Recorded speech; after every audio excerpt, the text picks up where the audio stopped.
If a married person goes into a coma, their spouse usually has some default legal authority to make medical decisions on their behalf. If a single person goes into a coma without documentation, nobody has authority. Cris, why is this a mistake? Why is this something that is so critical, so often overlooked? And why is it just assumed? People would just maybe say, let's imagine a single person. Well, my brother, we're so close. He's going to be able to talk on my behalf. But Cris, that's not actually how things work when this happens. So talk a little bit about why this is the mistake, how you can get ahead of it, and why this is so critical for people. Yeah, I think maybe it comes down to, in many ways, some aspects of the law in these types of situations is it's just naturally around a married couple and the rights that a spouse has in helping the other spouse legally.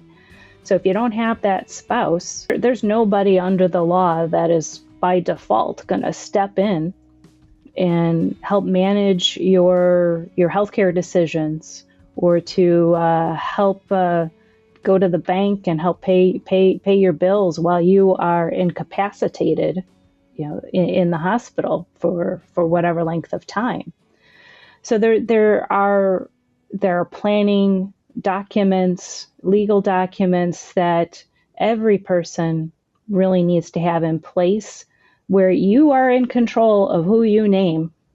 Because, just because you have a sibling, that doesn't mean you want that sibling to be the one to step in. You might actually that sibling's comfortable with, whatever it may be. And so, Cris, I think the mistake is, failing to have the financial power of attorney, medical directives, just the key documents. I often talk to clients or, people about just make sure you have a powers package. Same thing, we're talking about single people in retirement. Same thing with, if you have kids that go off to college and are legal adults now, and just it's critical to make sure that you have all this in place, because the problem is everyone assumes, hey, this won't happen to me, or hey, look, my brother that we're best friends, he's going to take care of all this stuff for me.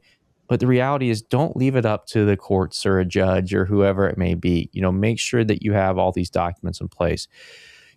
Cris, we talked about a lot at a very, very high level. As we wrap today, I'll kind of give you 30 seconds here.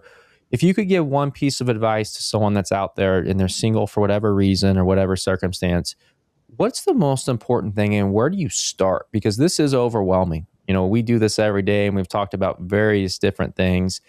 But where do you start? How do you get ahead of this? But I think I would want people to know it's a real safe space.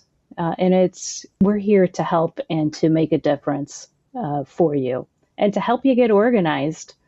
Sometimes that can be just a real burden of like, I have this mess because I've been what I feel like is a mess because I've just been busy with work and my career. I haven't been able to pay attention to this. So I would say don't be afraid to take that first step. It is, I think in the end, what you would find to be just like a freeing process of going through the planning process, and can really just set you up for hopefully a little less worry about these things down the road. Cris, thank you so much for joining us today on America's Wealth Management Show. I really enjoyed the conversation, and look forward to having you back on next time. Thanks so much, Logan. Really appreciate the conversation, and look forward to the next one as well. Great. We'll see you guys next time. Thank you.